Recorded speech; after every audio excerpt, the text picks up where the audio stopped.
오늘의 제목은 모든 피조물을 위하는 하나님의 보호하심이라는 제목을 가지고 여러분들과 함께 말씀을 나누고자 합니다. 놀라운 하나님의 복을 누리는 삶을 삽시다. 신명기 강의 61번째 시간입니다. 이번 주일 말씀을 통해서 우리는 그리스도에 대하여 어떻게 생각하는지에 대해서 예수님에 대한 바른 지식을 가지기 위해 예수님의 성경관과 그리스도에 대한 바른 지식을 가져야 되고 어떻게 살아야 될지를 담임 목사님의 말씀을 통해서 우리는 들었습니다. 하나님의 말씀은 그냥 기록된 것이 아니라 성령의 감동으로 기록이 된 것임을 예수님께서 확인시켜 주시고, 또한 성경을 통해서 모든 성경이 하나님의 감동으로 지어졌다는 것을 우리는 알게 되었습니다. 그리고 또한 성경이 40명의 저자가 1500년간에 걸쳐서 성경을 썼지만 모두 다 한 주제로 하나도 어긋남이 없이 기록이 되어 있고 성경의 원저자가 바로 하나님이시라는 것을 우리는 알게 되었습니다. 또한 모든 성경은 오직 예수 그리스도 한 분만을 향하여 기록해 놓은 책이라는 것을 우리는 또 말씀을 통해 들었습니다. 구약은 오실 예수님에 대해서, 그리고 신약은 오신 예수님에 대해서 한 주제로 놓고 기록한 것입니다. 또한 예수님께서는 100% 인간, 100% 하나님이신 예수님만이 우리의 구원자가 되시고 우리의 주인이 되신다는 것을 우리는 또 말씀을 통해 들었습니다. 예수님이 나의 주인이심을 마음으로 믿고 그것이 정말 내가 믿고 있는지를 내가 확인하기 위해서는 입술로 시인을 해야 되는데, 이 시인하는 것이 바로 전도하는 것이라는 것을 우리는 들었습니다. 그리고 전도자로 살게 될 때 우는 사자같이 마귀가 공격할 때 우리가 건진받는다는 것을 우리는 말씀을 들었습니다. 우리에게 주신 이 말씀을 우리가 절대적으로 순종하고 절대적으로 복종하며 이 말씀에 옳습니다, 아멘, 내가 순종하며 그렇게 살아가겠습니다 라고 순종하며 살아가는 저와 여러분이 되는 그런 삶을 살아가는 우리 삶을 이루며 나가시기를 예수님 이름으로 축원합니다. 하나님은 사람을 하나님의 형상대로 지으셨습니다. 그런데 그런 인간이 타락하고 하나님이 원하시고 의도하신 삶에서 어긋난 삶을 살아가게 되었습니다. 그럴 때 하나님께서는 다시금 사람을 향해서 나에 대한 소유된 백성이다, 제사장 나라 백성으로서의 삶을 살아갈 수 있도록 이스라엘 백성들을 선택하셔서 부르시고 하나님께서 원하시고 의도하신 대로 하나님의 형상으로서의 인간다움 그 삶을 살아가기를 원하셨습니다. 하나님께서 사람을 지으시고 기대하시고 원하셨던 삶이었습니다. 그런데 이미 하나님께서 의도하신 삶에서 너무나도 떨어져 있고 멀어져 있기 때문에 그들에게 세세하게 알려주고 가르쳐 주셨습니다. 이럴 때는 이렇게 해라, 저럴 때는 저렇게 해라, 이럴 때는 이렇게 하고 요럴 때는 요렇게 해야 된다 라고 알려주셨습니다. 이 말씀들은 모두 하나님을 믿는, 예수 그리스도를 믿는 그리스도인들에게 하신 말씀들입니다. 오늘 말씀을 통해서 우리가 어떻게 행하면서 살아가야 될지에 대해서 여러분들과 함께 말씀을 나누고자 합니다. 먼저 첫 번째로 처벌받는 사람도 보호해야 되는 것을 우리는 볼 수가 있습니다. 오늘 본문 1절에서 4절 말씀을 우리 한 목소리로 합독하겠습니다. 시작. 사람들 사이에 시비가 생겨 재판을 청하면 재판장은 그들을 재판하여 의인은 의롭다 하고 악인은 정죄할 것이며, 악인에게 태형이 합당하면 재판장은 그를 엎드리게 하고 그 앞에서 그의 죄에 따라 수를 맞추어 때리게 하라. 40까지는 때리려니와 그것을 넘기지는 못할지니 만일 그것을 넘겨 매를 지나치게 때리면 내가 내 형제를 경히 여기는 것이 될까 하노라.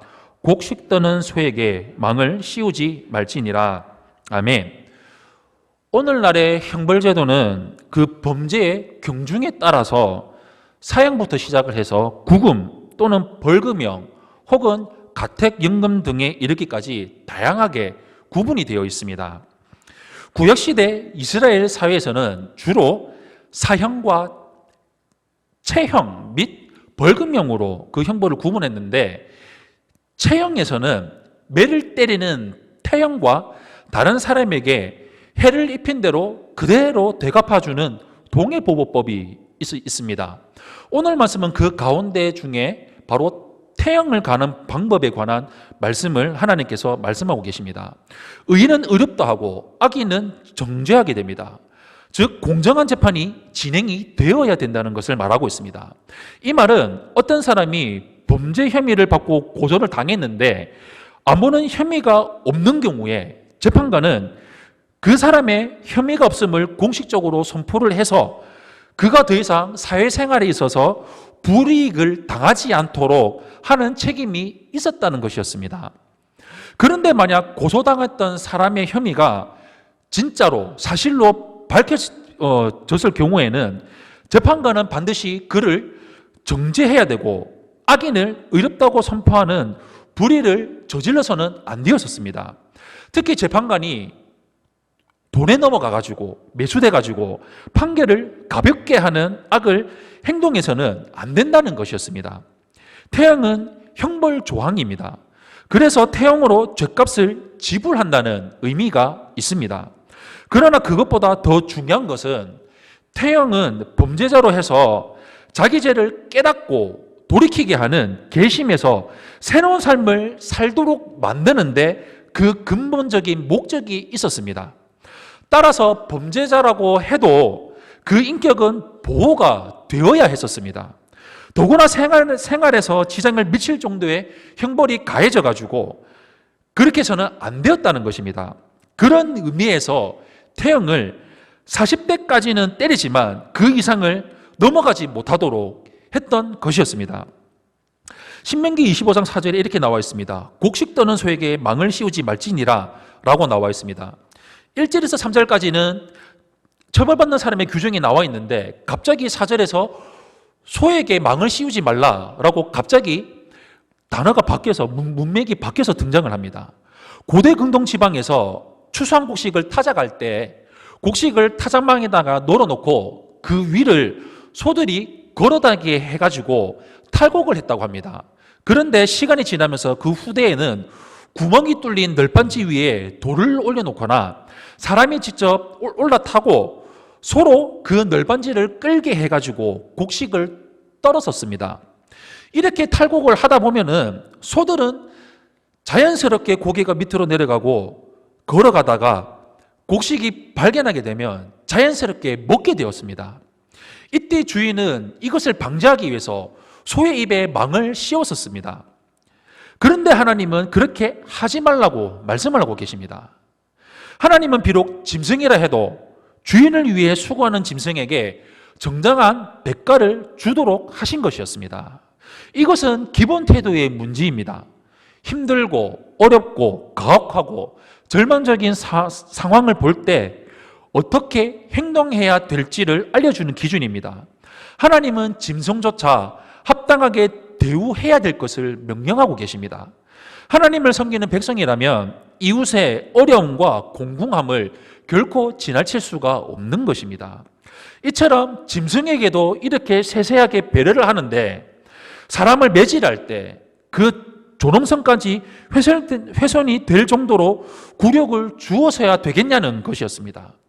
이처럼 잘못에 대해서는 분명하게 제대로 처벌을 해야 되지만 죄를 짓고 잘못을 범한 사람이라고 해도 인간의 존엄성까지는 빼앗아서는 안 된다는 것이었습니다. 이웃의 공공함, 이웃의 어려움, 이웃의 힘든 것을 모른 척하지 않고 그들에게 관심을 가지고 도와주며 살아가는 우리 성도님들의 삶이 되시기를 축원합니다. 두 번째로 의무를 거부한 자가 받을 분명해를 볼 수가 있습니다. 오늘 본문 5절에서 10절 말씀입니다. 5절에서 10절 말씀 우리 한 목소리로 합독하겠습니다. 시작.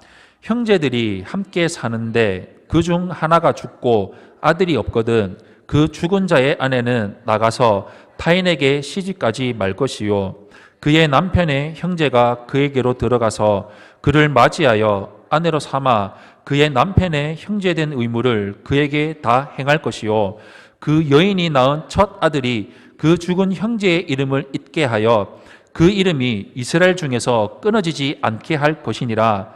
그러나 그 사람이 만일 그 형제의 아내 맞이하기를 즐겨하지 아니하면 그 형제의 아내는 그 성문으로 장로들에게로 나아가서 말하기를 내 남편의 형제가 그의 형제의 이름을 이스라엘 중에 잊기를 싫어하여 남편의 형제된 의무를 내게 행하지 아니하다 할 것이요 그 성읍 장로들은 그를 불러다가 말할 것이며 그가 이미 정한 뜻대로 말하기를 내가 그 여자를 맞이하기를 즐겨하지 아니하노라 하면 그의 형제의 아내가 장로들 앞에서 그에게 나아가서 그의 발에서 신을 벗기고 그의 얼굴에 침을 뱉으며 이르기를 그의 형제의 집을 세우기를 즐겨 아니하는 자에게는 이같이 할 것이라 하고 이스라엘 중에서 그의 이름을 신벗김 받은 자의 집이라 부를 것이니라. 아멘. 현대 이 시대에 살고 있는 우리들에게는 의아한 법이지만 이스라엘을 포함한 고대 근동에서는 형이 아들 없이 죽었을 경우에 그 동생이 형수를 아내로 맞아서 아들을 낳게 하고 첫 아들을 죽은 자의 형의 아들로 삼는 것이 관습이었습니다. 이것은 형수가 과부로 혼자 살아가지 않게 하고 형의 기업이 끊어지지 않게 하는 목적이 있었습니다. 이것을 고엘제도, 계대결혼 혹은 형사 취수제라고 해서 형이 죽으면 남동생이 그의 형수를 취해서 그 집안의 가문을 이어가게 하는 법이었습니다. 계대결혼의 규정은 형벌이 따르는 명령이 아니라 도덕적인 의무였습니다. 그래서 억지로 결혼을 하게 하지는 않았습니다. 만약에 억지로 결혼을 시키게 될 경우에 오히려 학대와 불합리한 부작용들이 있을 수 있기 때문이었습니다. 이런 계대결혼은 도덕적인 의무였기 때문에 만약에 그것을 거부하고 자기가 원하는 대로 편한 대로 유익만을 추구하는 사람들에게는 그에 합당한 제재가 주어졌습니다. 7절 말씀에 그 사람이 만일 그 형제의 아내 맞이하기를 즐겨하지 아니하면 그 형제의 아내는 그 성문으로 장로들에게로 나아가서 말하기를 라고 했습니다. 이것이 무엇을 말을 할까요? 내 남편의 형제가 그의 형제의 이름을 이스라엘 중에 있기를 싫어해서 남편의 형제의 의무를 행하지 않습니다 라고 이야기를 했던 것이었습니다. 실제로 룻기서에 보면 아무개라는 사람이 등장을 합니다. 이 아무개는 보아스보다 룻의 기업 물을 자 순위에 앞선 사람이었습니다. 그런데 아무개가 포기한 이유는 자신의 기업에 손해가 있을까 해가지고 무르지 않겠다고 했던 것이었습니다. 기본적으로 고엘은 자신이 손해를 보는 일이었습니다. 고엘이 유익한 법은 아닙니다. 고엘은 어려운 형제를 위해서 희생하는 것입니다. 손해를 보지 않겠다고 하면 절대로 고엘이 될 수 없었습니다. 그럴 때 성읍의 장로들은 그 당사자를 불러가지고 설득하는 과정을 거쳐야 했었습니다. 이때 성읍 장로들은 대개 자신의 가문을 지키는 의무를 가지고 있기 때문에 가문 중에서 한 가게의 이름이 영원히 없어지는 것을 막기 위해서 그 사람을 반드시 설득해야 했던 것이었습니다. 그렇게 설득한 후에도 듣지 않았을 경우에는 공적으로 모욕하는 방법을 통해서 그를 징계하도록 했던 것이었습니다. 그럼에도 불구하고 그가 정한 뜻대로 그 여자를 맞기를 즐겨하지 않는다고 할 때 신발을 벗긴, 바로 신벗김을 받은 자의 집이 되었던 것이었습니다. 어떤 사람이 신을 신고 땅 위에 서 있다는 것은 곧 그 땅에 대한 소유권이 내 자신에게 있다는 것을 뜻했습니다. 출애굽기 3장 5절에서 하나님은 모세에게 내 신을 벗어라 라고 말씀하셨습니다. 그 이유가 여기는 거룩한 땅이기 때문이라는 것이었습니다. 고대 근동사회에서 누가 신을 벗어서 건네준다는 것은 곧 자신의 재산과 지위를 다른 사람에게 양도한다는 의미를 갖습니다. 룻기 4장 7절 말씀에 이렇게 나와 있습니다.